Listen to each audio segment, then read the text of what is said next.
In this tutorial, we will download and install Interactive Brokers TWS API. So let's go to www.interactivebrokers.com.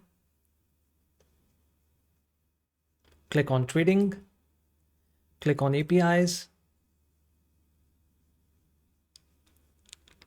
then select Trader Workstation TWS API. Click on Downloads and Resources.